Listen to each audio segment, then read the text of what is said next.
Okay, let's try to answer this problem. This is a simple budget exercise. Let me read through the problem and then let us list down the important information that is needed to prepare a budget, a simple budget for this one. Okay? The enterprise company manufactures two products known as Alpha and Sigma. Alpha is produced in Department 1 and Sigma in Department 2. The following information is available for 2005 example. So the standard material and labor costs are indicated. So material X is 7.2 per unit, material Y is 16 per unit, and direct labor is 12 per hour. So what I try to do is all this information, I will encode it on another sheet. So this is the amount, and then I just indicated the unit of measure for each. And then continuing reading the problem, overhead is recovered on a direct labor hour basis.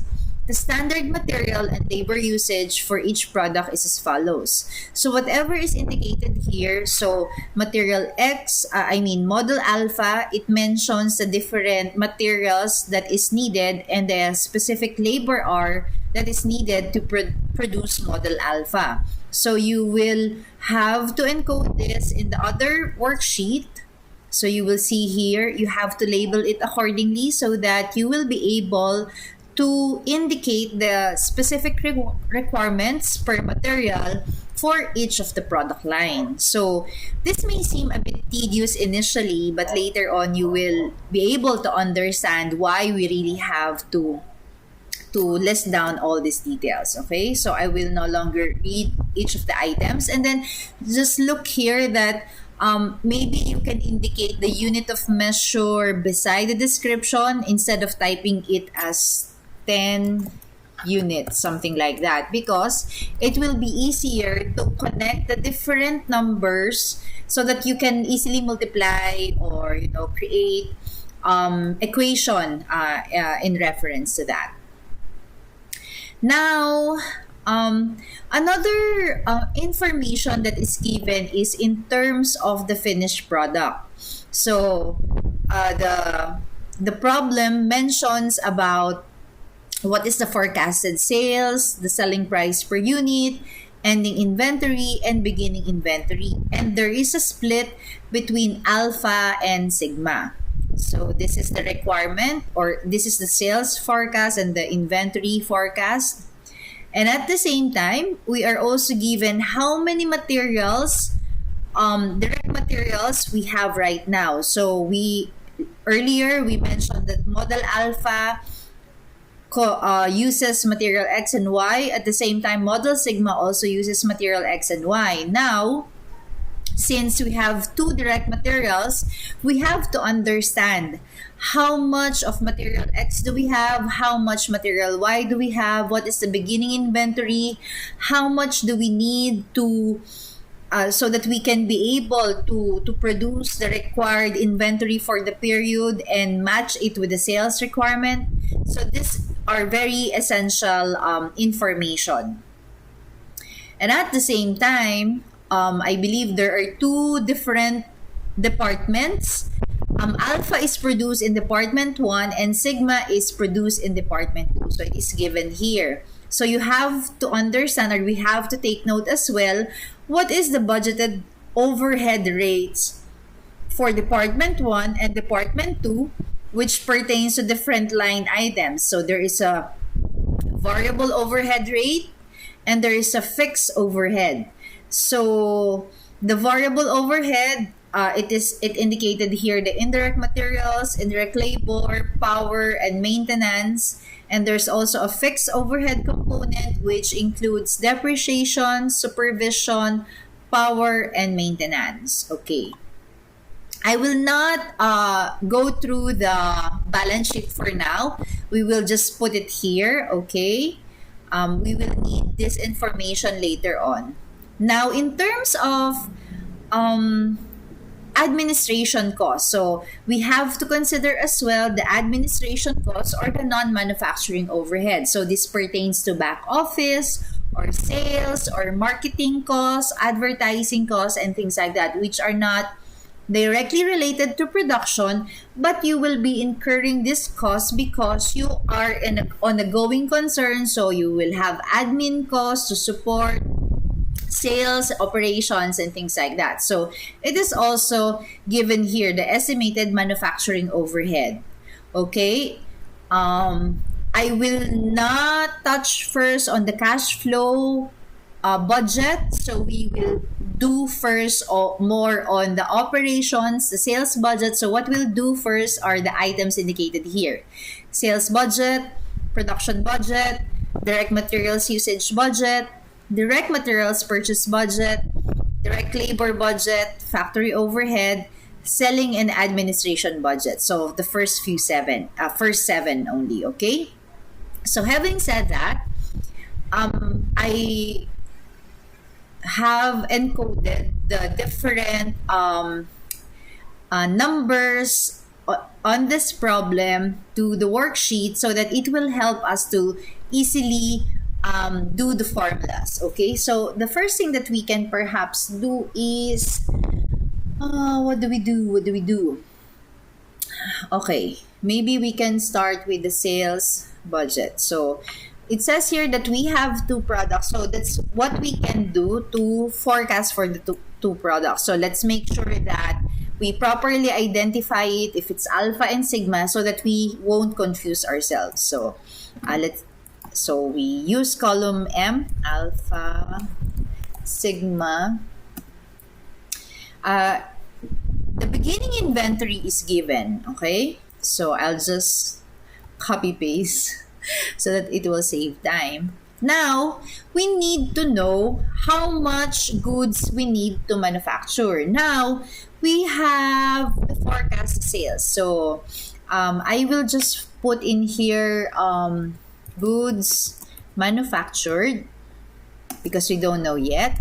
But we have the sales numbers, the forecasted sales, which is 8,500 and 1,600. Now, there is also the ending inventory is also given, so we can put it there. So the question now will be how many goods we need to manufacture. So since we know that ending inventory is beginning inventory plus goods manufactured less forecast sales, it will give us the ending inventory. So we just have to twist a bit the formula so that we can come up with the goods manufactured. So in order for us to do that, so plus minus, we just have to switch it over. So it will be ending inventory plus forecasted sales less beginning inventory. So that is your requirement for the goods manufactured. So I'll just copy the formula so I can perhaps make this a bit bigger and highlight it for us to see. Okay, so the goods manufactured for requirement for alpha is 10,200, while for sigma it's 1,605. Okay, now I can also just insert here since we already have the forecasted sales. So what would be the forecasted revenue? We have here, it was indicated what is the selling price. So forecasted sales times selling price. So that's 3.4 million. I believe the unit of measure is GBP, Great Britain pound. And then I just copied the formula. So I was able to compute goods manufactured and then the forecasted revenue. So again, goods manufactured is equal to ending inventory. Let me show it. So it's ending inventory plus forecasted sales minus beginning inventory so that we can compute the goods manufactured. So I just copied the formula left to right. And then to get the forecast revenue in terms of GBP, it's 8,500, which is forecasted sales times the selling price per unit. Okay, so that is our sales budget. Now, next is the production budget. So, okay. So, in order for us to understand or determine the production budget, so let's try to know the ending and the beginning inventory and things like that. So, and at the same time, we also need to understand the materials requirement for alpha and sigma. So, let us compute. We can compute for the materials requirement for alpha and sigma. So it says here that alpha will require 10 units of material X, right? So we can perhaps begin first with the requirement in terms of the number of units, okay? And then let's compute it, like what is the equivalent peso or GBP for that. So it's goods manufactured times the number of units required of material X for alpha, and then goods manufactured for alpha multiplied by material Y. Okay, so I'll just copy paste the formula so that because the formula is linked to the numbers, and I'll just put here a total column. Because in the end, for the materials, we need the total requirement for material X and also the total requirement for material Y. Okay? Now, we have here the beginning and ending. Yan. So, now that we know the requirement of material X and material Y, we can now compute how much direct materials we need to purchase. Because we have computed how much materials do you need for your production. Now we have to step back and understand how much do we need to purchase, how much material X and Y we need to purchase to support the production, and at the same time support the requirement for the ending inventory, because the problem mentions there is a specific ending inventory requirement. Okay, so I will put it here. So material X and material Y. So it's the formula is somewhat similar to the above formula wherein you have a beginning inventory and things like that. But maybe the difference here is instead of goods manufactured, we will change this one. Okay. Okay. Let me redo it again so that it will not confuse you. Okay.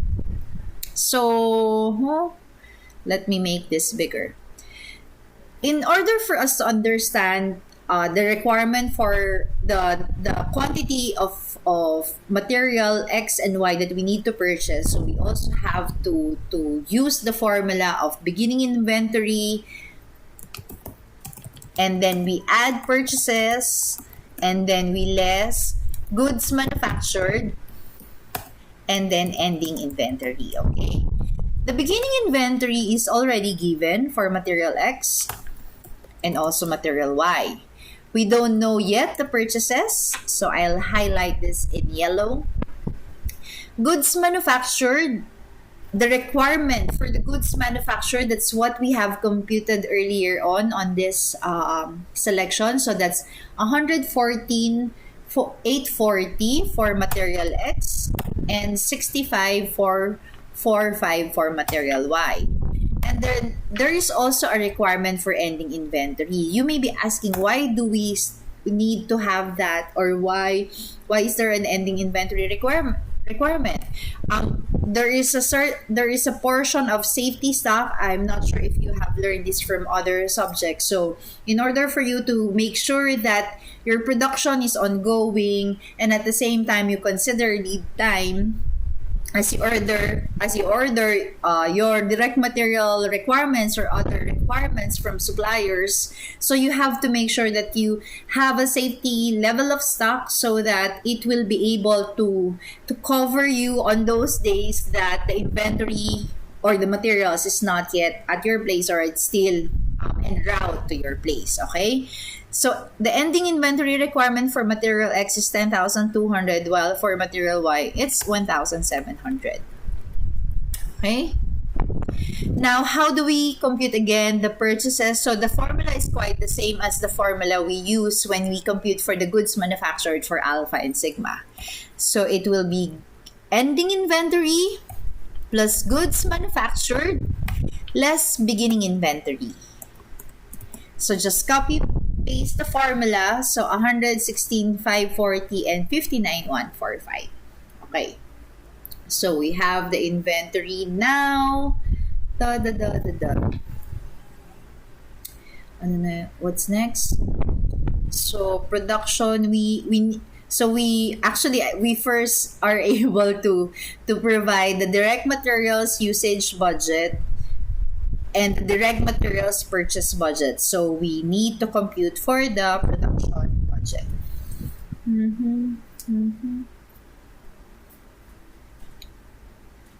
Okay, so we have here.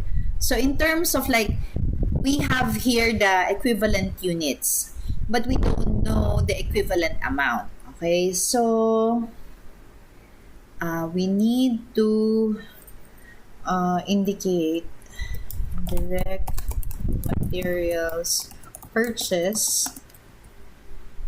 I'll just abbreviate it so that you can see the entire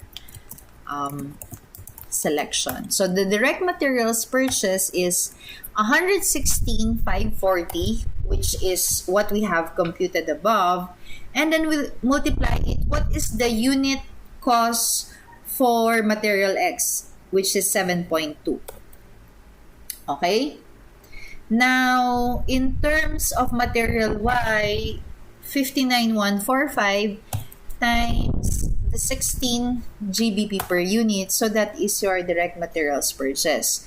Now, in terms of direct materials usage,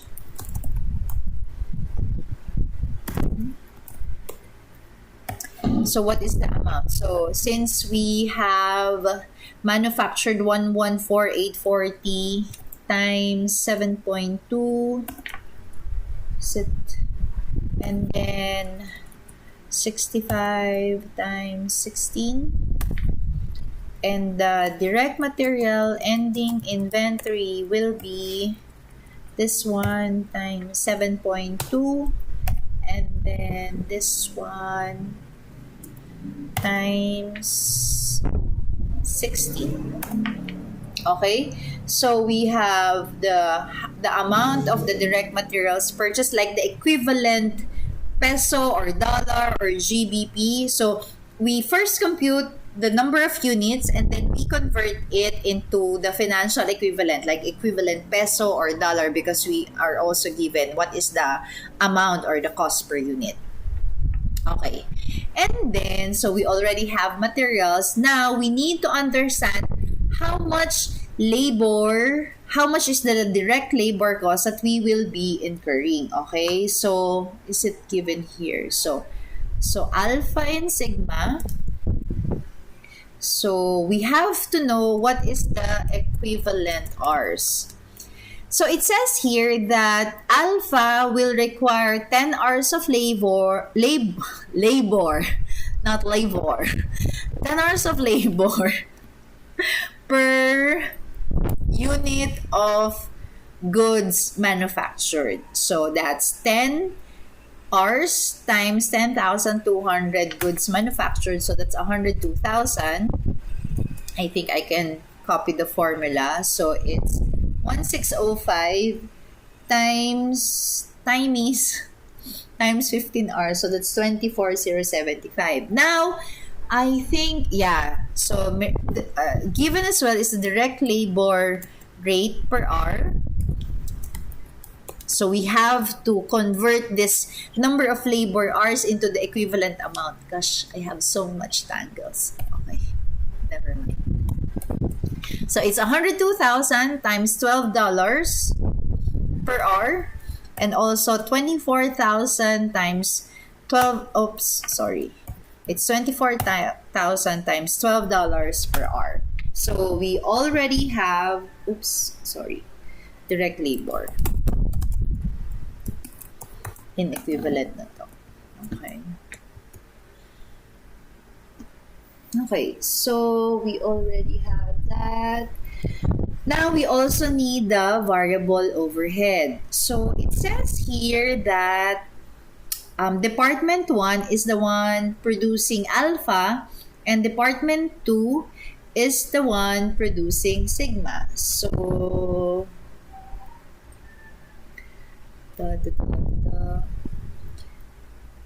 did I sum? So, you will see here, let me highlight this one.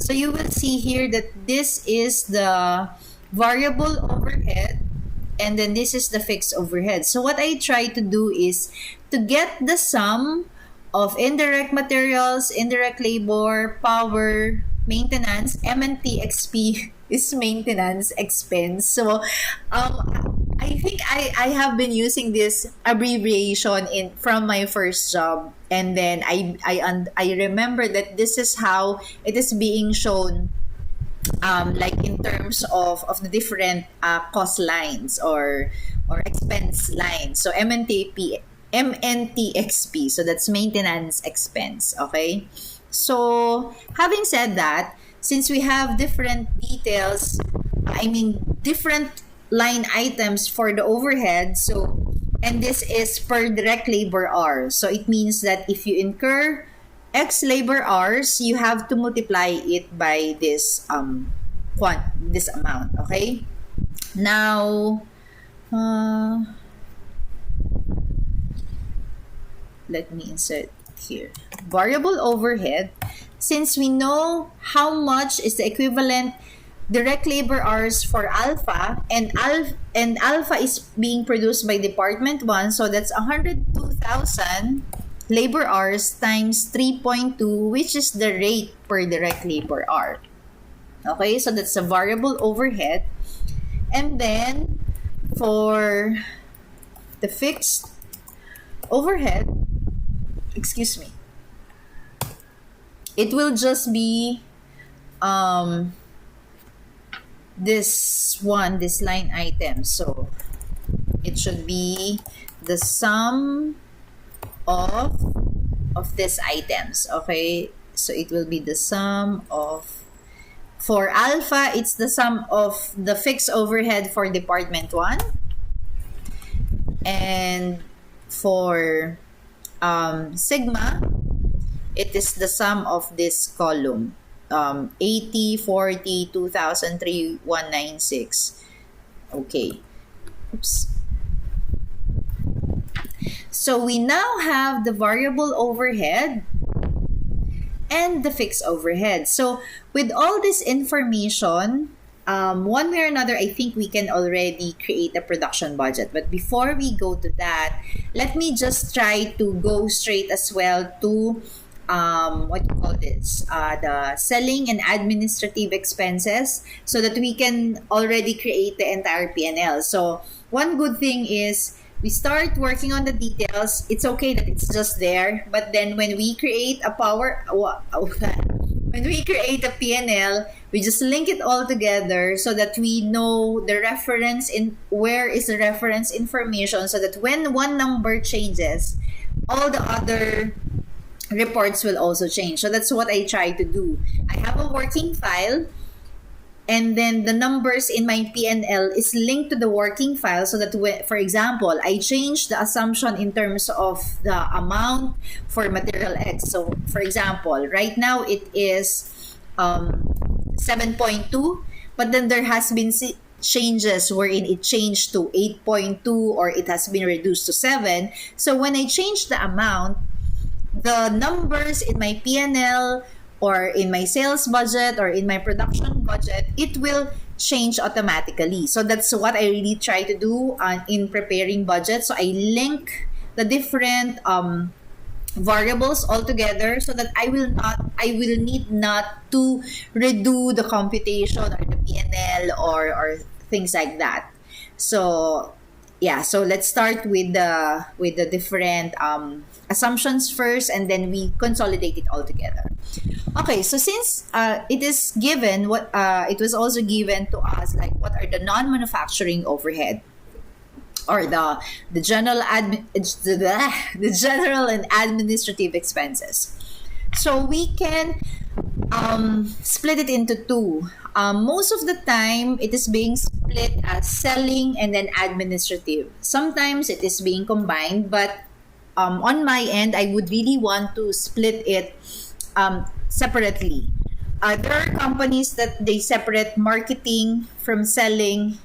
Marketing is separate, selling is separate, distribution is separate, and then administrative expense is separate. There are other companies that they also have technical services or other support services as a separate line item. So it's important that you should be able to separate it so that you can easily see the different cost components, the different drivers, and what really drives those expenses. Okay? And then if you just have to aggregate it later on, so you just create another formula to aggregate it. But it's better that it will be granular as much as possible so that you can easily understand what are the different dynamics for the different cost items. Okay? So in here, we will just separate it into selling and administrative or administration. Okay, selling. So you have, say, salaries. Okay, I will just indent it a bit. So the salaries for selling is the 74,000. So salaries for selling is that one, 74,000. It specifically says that salaries, the sales salaries is 74,000. Another expense item that should be included here, or the other expense items that should be included here would be commissions, car expense, and advertising. Okay? So, commission, sales expense, advertising. So, I will also flush this. I will indent it a bit so that you know that it's underselling. Okay? Commissions. Okay. So, you can link it there or you can do VLOOKUP. It's up to you. But, yeah. It all depends on how you construct your budget. Or you can use index match. So it all depends on you. But for now, I'll just use the simple formula. So your total selling expense will be the sum of all this, which is 236,000. So I will try to highlight in yellow all those more or less essential information because these are the things that we will need later on as we construct our P&L, our balance sheet, and things like that, okay? And then for the administration,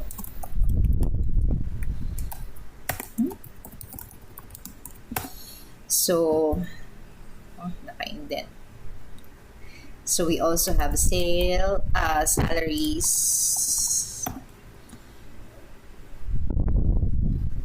So the salaries for administration is this one. Office. That's 28,000. So, okay. And then what else? There is a non-manufacturing overhead or supplies. It says here, office supplies,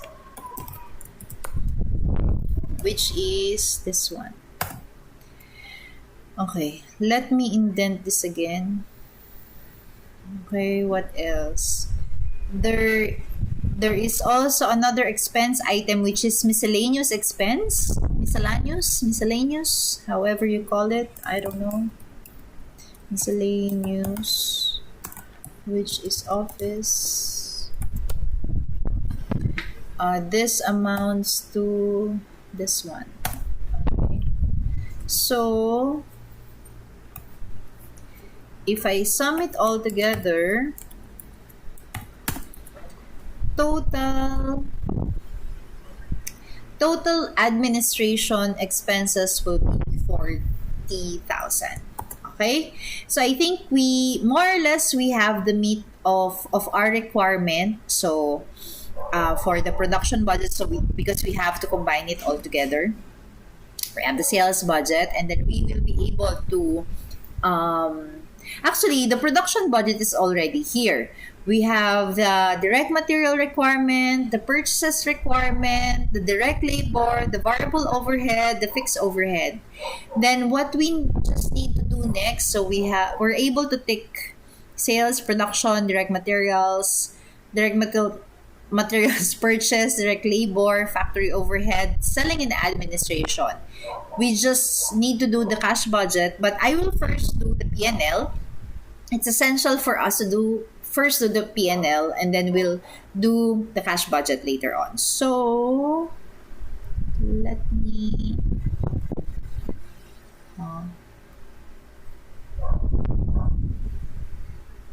okay, let me just pause a bit. I will just drink, and then we'll continue with the P&L, cash budget, and balance sheet. Okay?